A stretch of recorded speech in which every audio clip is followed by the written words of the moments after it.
I'm Sean Childs of fantasyanalyst.substack.com. Next stage is I said I was going to do an NFFC and a Fantasy Football World Championship draft review. I have been in best ball mode for since July 30th.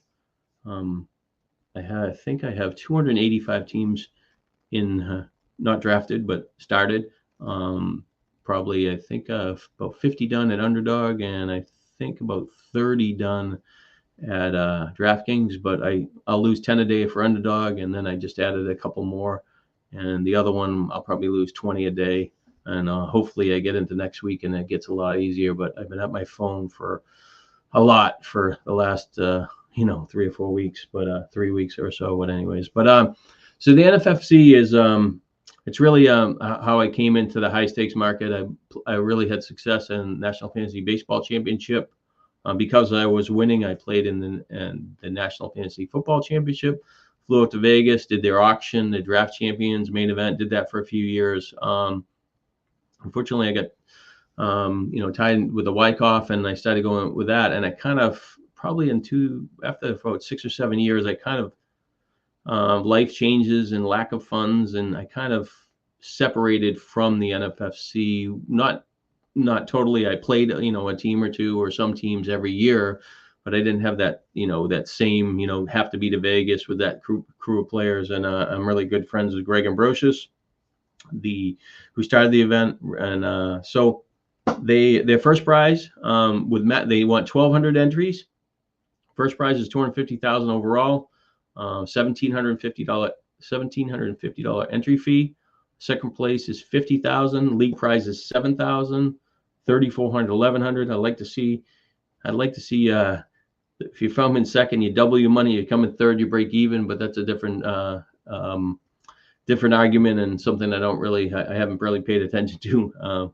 I've done a main event or two for 4 or 5 years, and just really kind of get tripped up a lot with injuries. I explained that in the other one. So anyways, what this format is they use 3 RR. So you have the ability to pick your draft slot. And originally, when Tomlinson was so good, he was such a big advantage. They tried to almost equalize the game, and they added third round reversal. So team 1 is going to go 1 to 12 and 12 to 1, and then in the third round, team 12 has the first pick. And people kind of complain, they hate it and this like that. But what it does do, it gives more people an opportunity to feel comfortable with their draft position. Some people like to move to the back and have that early pick in the third round. It changed the dynamic in the fourth or fifth round, because really in a straight regular 12-team draft and no 3 RR, really a team up front kind of has the drop off in the positions last through the 7th round, the beginning of the 7th round. There's good receivers, good tight ends, and so it kind of flips. The back end kind of gets that extra 4 or 5 rounds, but mentally you have to kind of think of each draft a little bit differently. Quarterbacks are 6 points per passing touchdowns. It's a PPR format. Wide receivers tend to be important. And what I want to explain to this is that whatever format you're playing, this draft flow is going to be different. And for whatever reason, they change over time. Either players have success, like running backs or wide receivers, so they kind of gravitate towards that. But as the game progresses, like in this particular case, if there's a lot of wide receivers getting drafted early, you get values at running back. So why take them early when you can get the secondary running backs and get a good foundation wide receivers? When I first did this event, it was 26 running backs got drafted in the first 32 picks. Just shows how much the game has changed, and even what the NFL has done. So you have to play the game within the game. The draft flows and ADPs, pay attention to them. It doesn't mean that, if you draft like a different way and go running back strong, that you're going to get penalized. It just changes your opportunities in different rounds. So, but with that said, this draft, I have not done. Actually, I shouldn't say that. I did one high stakes draft I on the one that I showed for the FFPC, but this one I haven't done any. Not sure what I'll end up doing here. We'll see how the next couple of weeks go. I'd like to get at least a main event in there or something. I really like the 14-team event because it, add that extra length. And the payout's pretty good for one league. I think it's $2,000. You can win $16,000. It's a much better prize structure, and might be a way to kind of keep in the game for whatever. So as you can see, McCaffrey, he slid to the fourth pick. They went Lamb, Hill, Chase, St. Brown, Hall, Jefferson, Bijan Robinson, A.J. Brown, Jonathan Taylor. So he moved into the first round. Garrett Wilson, Jamar Gibbs. It's pretty much the same players as any other draft, just in a different order. Lamb got pushed up because of McCaffrey got a little calf injury. Probably the second team, gets to the draft table. They're thinking they're going to get, Tyreek Hill, and McCaffrey is there, and they just kind of stick to their guns. With that said, this is a $350 RotoWire online championship. So the difference between this and the main event is that the main event, as it gets closer, people are going to be more willing to push on players.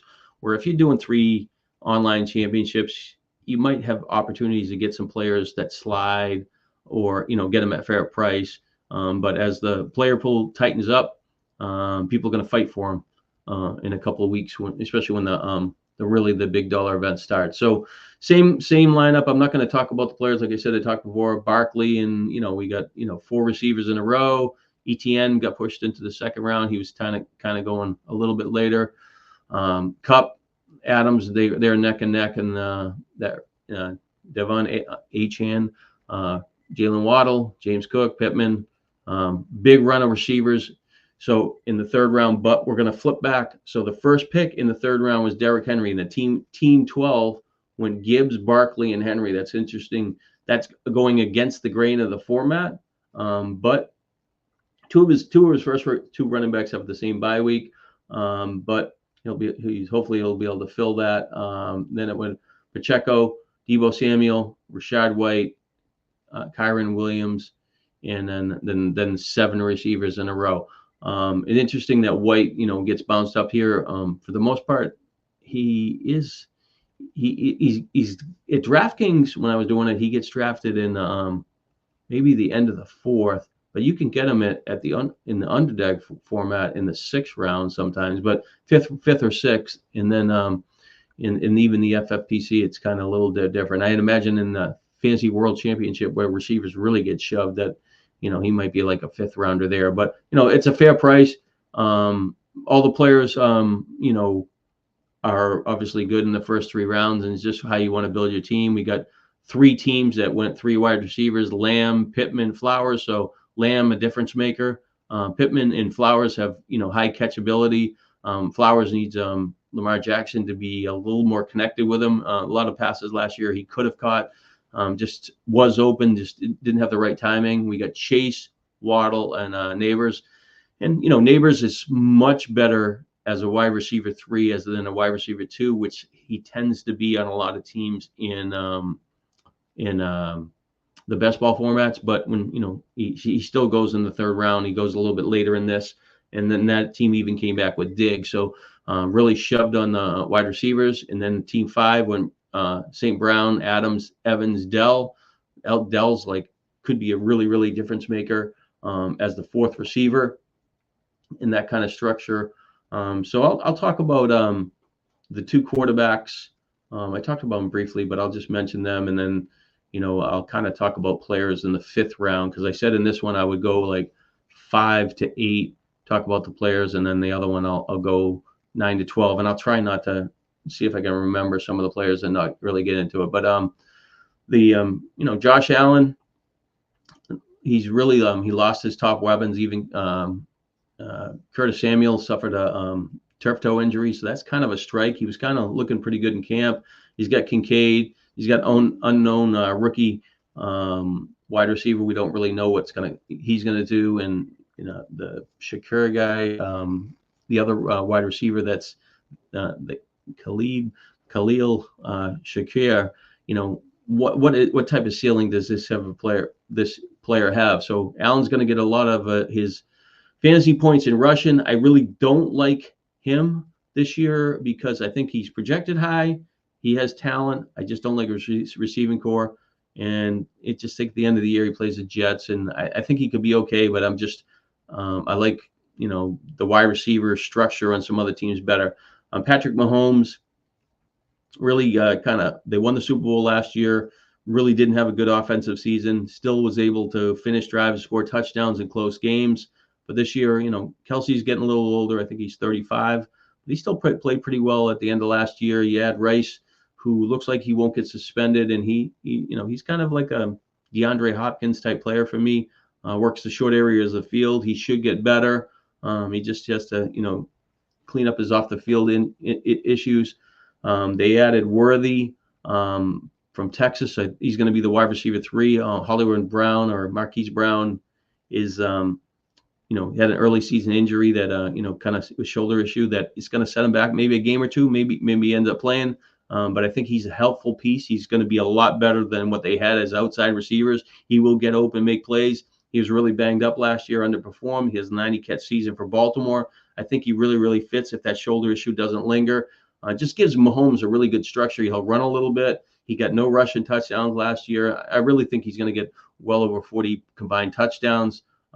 He would be my go-to build front quarterback on, even though Hurts is pretty good and he's got 2 good receivers. Tight end's got a little nicked up today. His third receiver hasn't emerged, but he scored so many rushing touchdowns. It's helpful, but I just think Mahomes overall has got a better, a higher ceiling overall for me. As far as Anthony Richardson, he really gets pushed up there in this draft. The fourth quarterback. He played last year a couple of games. He looked pretty good. He's still unproven. He needs to stay healthy. The secondary receivers really are have a lot to prove. Downs got hurt. And he doesn't. They don't really have a great, tight end option. So Richardson's value is based on him rushing. Can he play the full season? And I know the rushing points are, in this format, it's each rushing one is 0.1 in the passing. There's 6 points for a touchdown. So this really actually, closes the gap for the guys that get in the passing touchdowns over the rushing ones. So, but I think he's mispriced here. Lamar Jackson, a lot more experience, played the full season. He got paid last year. He got nicked up a couple of years before that. He's a nice player. Last year he kind of didn't feel good about him for a good portion of the season, but he finished off pretty good. Finished off the season well. As far as Stroud, he just has the right structure of weapons. He has 3 good receivers if they stay healthy. Mixon will catch some balls, help their scoring in the red zone, run it a little bit. And they have Schultz as a tight end, so that he has the best depth of weapons of the other ones. Mahomes probably has similar weapons, a little bit we're not unsure of, like Rice with the suspension and Marquise Brown with the shoulder, but Stroud has the best weapons, and and he really looked phenomenal last year. So he is kind of, to me, he is the player that I'm interested in, especially when at that price point. In the best ball, I kind of used, matched him up a lot. I don't know where in this format. I think I'm not going to say they're going to fight for him, but I think that round at the end of 6th round, that's pretty much fair. When it gets to Jordan Love, he really came on in the second half of last year. His wide receivers, I think, had 23 touchdown passes. He really spread the ball around. If Watson could stay healthy, I think that would add more explosiveness to him. But there's enough there, and his third and fourth receivers really contribute, and he has decent options at tight end. So I think that he's a player on the improve. You give Kyler Murray get a year removed from his injury, will run more. He has Harrison. He has a really good tight end now. In the other receiver from Wilson, that I think he had 4 or 5 touchdowns last year. He looks like he's a nice complementary player. So I think the package is decent. In the 8th round, it's fair. Joe Burrow and Chase and Will Higgins stay healthy. Gesicki seems like he's an improvement in potentially scoring. They threw last year. Burrow threw to the tight end a lot. He needs his offensive line to be better to reach where we think. I'm kind of really liked him early on. I'm kind of more neutral, but I have drafted him because I have Chase on a decent amount of teams. So in that range right there where it goes Love, Kyler Murray, Burrow, I mean, there's a lot of similarities, and it depends on what you're trying to accomplish there. Dak Prescott, where did he went late in this one? So where's Prescott? We're really late, but typically Prescott would be in the best ball formats would be more in that range of Love, Kyler Murray, Burrow, Prescott, and I think that he surprisingly he went that late, and the Lamb holdout is so much of a factor. I think Tolbert is a player of interest. I didn't get him a lot in the best ball stuff that I drafted, but I think that he's looked pretty good at camp with Cooks having a little banged up. I like Ferguson a lot. And Prescott had a little foot issue early on, but I think that he's mispriced in this draft. So this person that took Stroud really kind of made out as two quarterbacks. And the struggle for me from transition from best ball to like these kind of formats is I have to draft the best lineup possible, and the goal is to eliminate decisions. When you have let's say a team of St. Brown, Adams, Evans, Dell, those players are playing every week. You don't have to decide between 3 or 4 different receivers to start at 2 positions. So when you go over to the team that took the running backs, you got Gibbs, Barkley, Henry. So they got 2 running backs and flex locked up. You got a tight end locked up. So now Higgins is going to be in there. So Stroud's going to be in there. But now you got Marquise Brown and Addison, which should be starters. But what if Cortland Sutton and Romeo Doubs play well, or Jerry Jeudy? It gets to a situation where you might have 3 or 4 players that have similar value, and now you're making decisions and almost chasing last week's points sometimes. So that ends up being, I think that the structure of his wide receivers is pretty good, but I think there'll be some mistakes made with that. And but it doesn't mean that team won't win. It's just a different way to play the game. So, like I said, the goal for me is the less decisions I have to make every Sunday. Even this having Stroud and Prescott, I mean, that potentially could lead to the mistakes. Prescott's been pretty good at home and not on the road, so I think that he's probably pretty easy just to automatically sit him on the road. And Stroud's has a high enough ceiling where you can play him in most matchups, he'll be okay, and maybe some of his road games when Dallas is at home will work out. So so then we go back to the quarterback. I think Purdy's like kind of that player that I think plays a really good offense. Need the other receiver Ayuk to get signed. That would be helpful. Doesn't throw enough passes in a game. Like he might average I think less than 30 last year. So his ceiling is less. The defense tends to play well, and they run the ball pretty good and close with McCaffrey. So, but I think that he proved last year that he's still a top 8 or 9 quarterback, and at least by drafting him, you can get somebody else to pair with him. And this particular team drafted Rodgers, and I'm really a fan of Rodgers, and I think it's I've drafted Purdy and Rodgers together on a lot of teams, so I think that's really, really a good matchup. But this in this case, it falls into where he can make some decisions, make some mistakes in decision making as well. Trevor Lawrence, he threw the tight end a lot. ETN will catch some balls. Kirk had an injury season last year, and then they added what's his name, Brian. I'm drawing a blank here because I'm talking multiple times. Where is he? He's getting where's he on the draft board? Sorry, Christian Watson, Wiggins, Samuel. Man, I can't even find them. But anyways, the receiver, the young receiver for Brian Thomas. There he is. Wow, he gets drafted really late after some receivers that he shouldn't, because then he should get drafted in front of all the receivers in round 9, all the receivers in round 10, and he should probably go. I would draft him in front of Christian Watson and Smith-Njigba at this point. So I think that this person really that drafted him kind of value just a lot of size. I kind of compared him to like a Michael Thomas, Mike Williams used to play for the Chargers, now with the Jets, and Randy Moss. Big guy with fast. Not sure how many of those catches will have a short area of the field, but he is kind of like he said, a really, really good value. I would take him over Kean Coleman.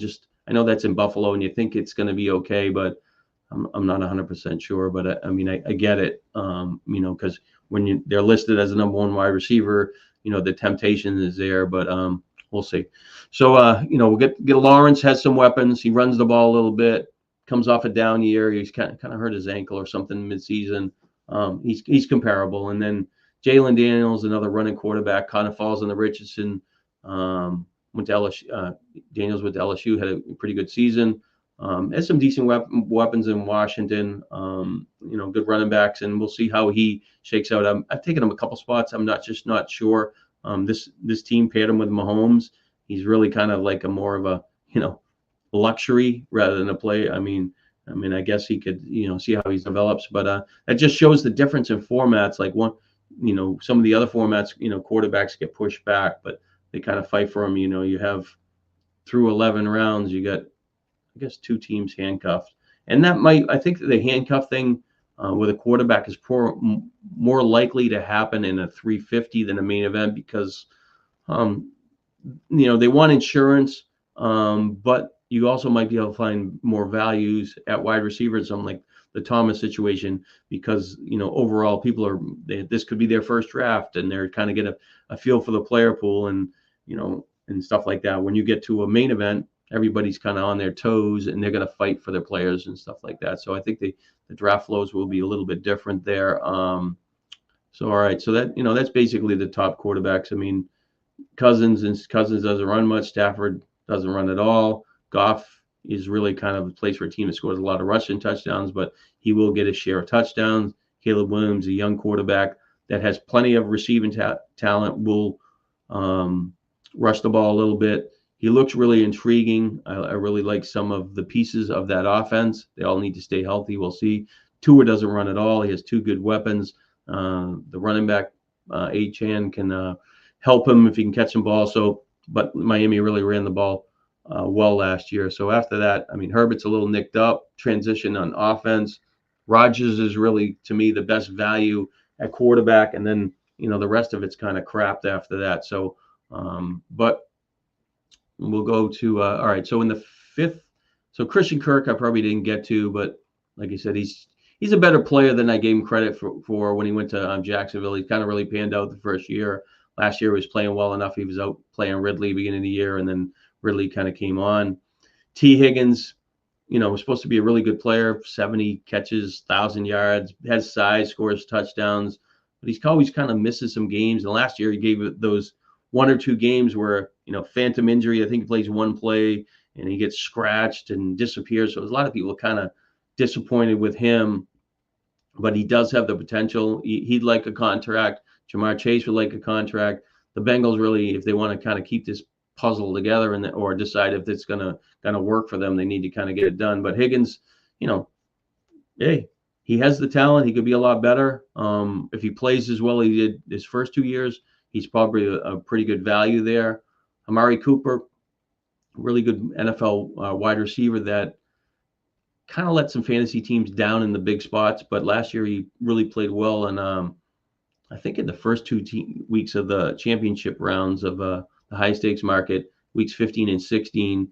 But I know in the week 16, he had like 265 yards and 2 or 3 touchdowns, a bunch of catches. But then he doesn't play the next week and gives a 0. And that's okay because, if he gets scratched and he doesn't play, at least you get to put another player in there. But that was the first time I think that he's really been kind of impactful there. Terry McLaurin, underachieved last year, but he's got a consistency factor. He doesn't really get enough touchdowns in his career. Will he click better with Jalen Daniels? We'll see. I think he's, kind of a safe wide receiver 3 with some upside. But the key to him to being like, a push higher in the wide receiver ranking, he needs more touchdowns. Rice is, so he's getting drafted after him. Rice is kind of, if he plays the full season, he's going to be a great value, a really pretty good, productive wide receiver 3. I would probably prefer to have him at this point. I would take him in front of Kirk of that far because I just like the Chiefs offense better. And I think he's really the standout second option in the passing game. Higgins, has potential, but he's still the wide receiver 2. I mean, Chase, and you could say he, he's Kelsey, Travis Kelsey, and Higgins number 2. But I would take Rice, as long as you believe that he's going to stay in the lineup every day. So I mean, for all 16 games and not get the suspension, but that's the way it's trending. George Pickens is, really came on last year, made some big plays, make some, awesome catches at times. Really doesn't have much competition for targets. I think Wilson will get on the ball. Fields, you could probably think that if Fields was playing too, that he could almost be a DJ Moore type of option there, and maybe get him, some, more big plays. But he kind of makes sense where he goes. Kind of a neutral player for me, just because I don't like the Pittsburgh offense and think they're going to throw it enough. They like to run the ball, control the clock, kind of grind it out. But in the end, he's going to have enough big games offset his valley games, and he really kind of in these type of games, he's really kind of a better player to be your wide receiver 4 or flex player, because because he can give you those impact games, and then you can kind of rely on some consistent players up front. Deontay Johnson already suffered some sort of injury, kind of a volume catch guy for Pittsburgh. New offense, mixed, a lot of different moving parts at wide receiver there. Not much at tight end. I don't know. He didn't really last year. He kind of disappeared. I drafted him early and won draft champions, but I kind of backed off. So I think I would pass on him. If I had a choice between Chris Godwin and him, I'm taking Godwin, because they're moving Godwin to the slot. Godwin didn't score a lot of touchdowns last year. Only had a couple, 2 or 3. But he did catch enough passes, 80-something passes and 1,000 yards, and he's had more years over 1,000 yards. So I think his scoring might improve in the red zone. Even if he got 5 or 6 touchdowns, I think he's probably a more consistent player for me than Johnson, because he can score potentially more. Ridley came on last year. I think overall, he got drafted as a wide receiver 12, and he finished at like 15. And I think that he makes a lot of sense here. His ceiling, I would, if I had a choice between Ridley and McLaurin, I would probably take Ridley before him. So you can say the reverse order there is interesting. But Ridley has the talent, runs good routes, got a rookie, not a rookie quarterback, second-year quarterback. Can he get it done? Improve? He flashed Levis. His first game he had 4 touchdowns, and he just was kind of struggled after that. So, but I think it works. DeAndre Hopkins is a proven wide receiver who's going to be ready for week 1, supposedly, after being, on the injury list for a while. If he's on the field, he's going to command wide receiver 1 coverage, I think, a lot, even though Ridley's talented. So I think helps Ridley a little bit, and he can make big plays and, move the chains. So, and he runs good routes. So Ridley's a nice player there. Keenan Allen, good resume, moves into a messy situation in Chicago, just because they get 2 other good receivers. The tight end's decent, but his resume says he's a 100-catch guy. But DJ Moore is the guy that's up front, and Odunze, or the other receiver there, is, I really like him as to kind of come on. So and then they said Keenan Allen came in overweight, so that's kind of tricky. But I think where he goes in front of Reed, you kind of have his resume's better. You got to take him in front of Reed. Reed scored 8 touchdowns last year. He kind of was the most consistent Packers receiver. He ran a little bit, so it kind of makes sense where he goes, because usually in most drafts that I've seen is that it's Ridley, Godwin, Reed. Allen tends to go more in the earlier round, and Johnson might go a little bit later, like after Ridley and Godwin. And then when it gets to a situation where we got Njigba here, that's when people have been moving up the Brian Thomas guy, and I support the Brian Thomas as that move. Didn't get him a lot, but I just really think that the momentum's there. Really kind of a good wide receiver 4 type of player. So I like that a lot. Jackson Smith-Njigba, kind of think that I don't have him rated as an impact player, but I understand he has the potential to be a lot better. Metcalf there, Lockett's a little nicked up, so that's probably helping Njigba a little bit. But there's still a 3-way mix there, so you're betting on the come that he's the better player that moves up. Christian Watson, really good with Rodgers a couple of years ago, scored a lot of touchdowns, even over a short span. Last year he got banged up. did a little bit of some, games, but overall he just missed too much time to be a factor. So he's kind of discounted because he's got the injury risk. This person paired him with both the other Green Bay with Reed. So will he flip flop at times? Because that could lead to mistakes, especially if Watson plays well out of the gate.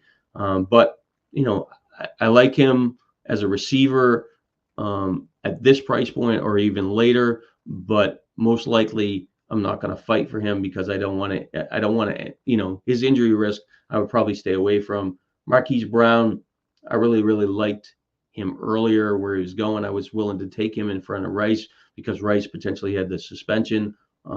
Because he's missing some time, I think he gets discounted, and I think that's more than fair. I would take him over Watson even with the missed games because I just think that the offense dictates where he'll be better. Where Watson is an unknown. Jameson Williams, everybody likes him as a potential breakout player. I am not in that same camp. I think he makes sense because he's the wide receiver 2 opposite St. Brown, and that kind of works. But I think that the tight end Laporta is going to catch a lot of balls. He's really the second option in the passing game. I think Gibbs gets him a lot more catches this year. He's going to be the third option in the passing game, and where Williams is going to have to be the guy that's going to make some big plays and be the fourth option in the passing game. And, if Laporta had an injury and he could push further. So I think people are betting on him to make a further push, and the reports have been pretty good. In this case, he's a wide receiver 5, so that structure seems a little better, not mispriced. But in the draft, Curtis Samuel looked pretty good, but he got hurt. This draft was before that. Ladd McConkey was a little banged up, talent receiver. So, in the range of these receivers who you're choosing from, Addison's nicked up, Sutton, I think that Williams makes sense, but I think some people push him up a little bit higher, thinking they get a little bit more. But I think that the price point is fair, but he'll be a little more tougher to time. Hopefully I get to that range of the draft where I'm not looking for him, and not that I don't think he's talented. It's just, something I don't think I want to rely on him but it is what it is. Samuel, like I said, he's got turf toe. McConkey looks like he's a little bit better. Addison's, missed some time. He got hurt. It looked like it was going to be worse. Got carted off, but he think he's okay. Sutton caught 10 touchdowns last year. I don't know if that's repeatable with a change of quarterback with a rookie. He's just never really kind of matched that. When you have 70 catches, 1,000 yards or something. I think he's a decent player. I just don't trust him. Hopkins fair, as long as he's healthy. 5th wide receiver in this team, that's fine. Long resume of success. He's in his 30s. Xavier Worthy's high for me. Same with Coleman. Young guys. I think Wicks is mispriced. Because his increased opportunity. He's really probably most likely the 4th option in the passing game at wide receiver for this team, when he might need an injury. So Shakir slides into wide receiver 1 for that team. But how good is he? If he faces tougher coverage, can he get open? I'm not sure. And the wide receiver Udunze, I really like him, especially in this team. As the fifth wide receiver option. I really like the structure of that team. I don't like the Mostert pick because I think he's coming off a career year touchdowns, but I get that he's handcuffing the 2 Miami backs. I would like to see him handcuff him with the 3rd Miami back, unfortunately, to sew up the backfield. And, he's tried to take a couple of shots at Miami. But so that's kind of like, that 5 to 8 range, talking about some wide receivers and running backs. Kenneth Walker, nice player, neutral player, catches more passes than you think. His competition behind him isn't that great. At least didn't show it last year. David Montgomery gets a little bit of bump. It's shown in this draft, not so much in the best balls. But if Gibbs does have more of an issue, or if it lingers, his value is going to rise. He can score touchdowns. He has a history of catching more balls. He wasn't last year with Gibbs on the field. And realistically, Detroit didn't do a good job getting their running backs the ball in space. They threw to him. Just no rhythm to it last year. Gibbs, I think, averaged 6.1 yards per catch. It just the year before they made a lot more big plays, and I think maybe that comes back this year. Warren, I really liked him as a pass catching back. Prefer him as my third back. Split role upside, but he has the tools, but he has a little bit of hamstring. Maybe it's not as bad. This was, I think this might have been a week ago, a bit close to the time he had the injury, or maybe right before it. So I think that they paid full price for him. Stevenson, I'm just neutral. I'm not going to fight for him. New England's offense is just don't trust him at all. It has sailed. Swift falls in a much better situation. You can handcuff them with Herbert later on if you want to go that way, and at least get some coverage there. Zamir White, I'm not fighting for him because of I think he can run the ball well. Doesn't catch enough passes. Not sure of the upside in touchdowns. Aaron Jones would have fit really good for me if J.J. McCarthy was the quarterback. Darnold's got to prove himself that he can be better than a league average player. He does have some, weapons, especially when Hawkinson comes back, and that might be, 4 or 5 weeks, 6 weeks before he gets rolling. But, Jones has a proven resume. I've had a tough time buying his handcuff. I think that's one of the tougher ones. It goes in a tighter gap for me where I'd rather have some other players. So I can't really handcuff that. I guess, would I take Elliott over Chandler as a handcuff with Taylor? I don't know. That's a tougher decision. But Nick Chubb, where am I losing track? Jones. Then we come back and, James Conner, great year, career year as far as yards. Looks really good. Just tends to miss 3 or 4 games a year. If I'm drafting James Conner, I am absolutely handcuffing him with Benson. And if the guy's got Conner, I'm going to snipe Benson from him as much as I can. I think he's the guy that you want to kind of has the upside there. Harris, split role, came in better shape. Might get a little bump in with Warren, missing some time. He's just kind of a, 10, 11 point back, not a difference maker. So this team's going to have to, rely on some more improvement at RB2 unless Warren's out longer, because ETN's okay. He'll be a top 12 running back for sure if he stays healthy. The rest of his running backs are kind of sketchy after that. So Harris is going to have to outplay Singletary. Singletary might get better opportunity, but don't really like it. Most starts a handcuff a little too early. I mean, the stats say you should draft him there, but 30-something years old, career year, 20 touchdowns, they don't repeat. Javonte Williams had him a lot last year. It's over for me.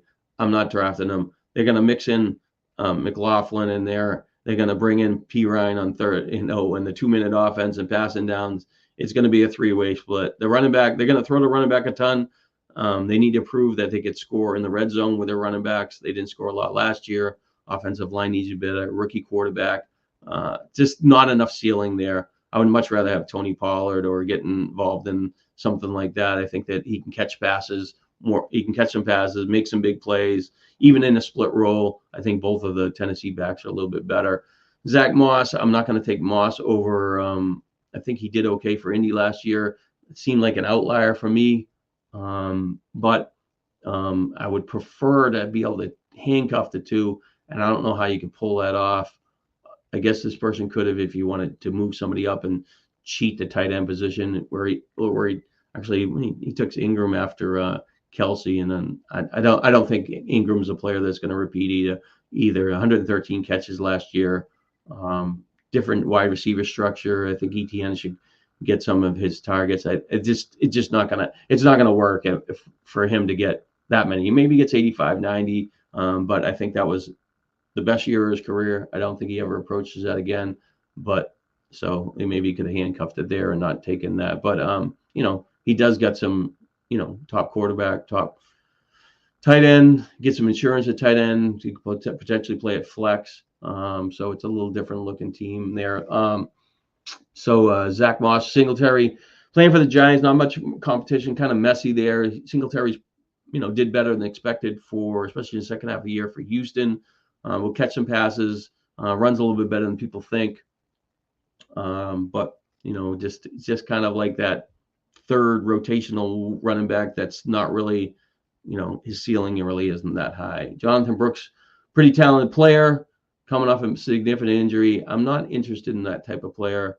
And I know that, Nick Chubb gets drafted a couple picks later, and he is coming off a big injury. But the difference between those two is that Chubb's proven himself in the NFL, and I like Cleveland's offense a lot better. So I would much rather have Chubb over Brooks.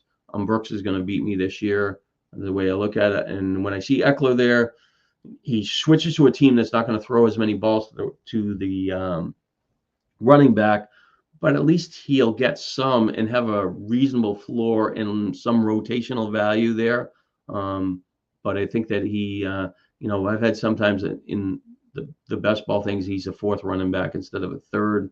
It's a little different structure, but so I figure if I have three backs I like, or even if the third one's kind of half a back or something, I might take Eckler because I want somebody to at least give me some points. Chubb, I think Chubb will be back quicker than people think. I think he'll play better than people think. I think, he falls into that injury thing where you don't want a player coming off significant injury, but he's been working hard, and I think this, in the right team structure, he makes sense. Brian Robinson, quarterback's going to steal touchdowns. You got Eckler going to get some passes. Robinson's, will have some games, but he'll also have some of those, rush for 60 yards and not get a touchdown, and maybe have 15 rushes and be kind of dull. So kind of a tougher player to time. Chase Brown kind of makes sense as the upside back in Cincinnati. Would like to pair him with Moss, but I would rather draft Brown in front of Moss because it's a little more exciting. I know Moss did well for Indianapolis, but I guess I just don't have trust for him. Blake Corum is a player I view, if I have Williams, I'm going to handcuff him probably every time if I can. In this particular case, could he have handcuffed him? I mean, he's got Bijan Robinson, Williams, you get Connor. So, I mean, even that, if he had Connor and he took Benson, I would prefer to have that than Brooks. At least you're sewing up the one backfield when you got two guys up front. That's an interesting dilemma there. I get that you want to take, the guy that's going to maybe be helpful late in the year, but yeah, it might work out. But just me, the way my head's working. Spears, talented player, had some injury history, but I think he's, probably on par with Pollard, can make plays. Be interesting. I have both those players catching a decent amount of balls, how they fit in that offense, and who does well in what area. I think there's a lot of overlap there, but he will be serviceable as a RB3 for sure. Edwards is kind of dull. It's really messy there. That's overpriced there. So that's I'll go. That's about it for the running backs. I'll go swing back to the tight ends. Kincaid, he should be the top receiving option.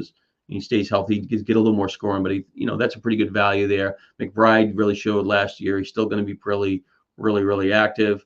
I think that it goes Pitts. I'm neutral on Pitts. I get the bump from Cousins there. Not taking Ingram.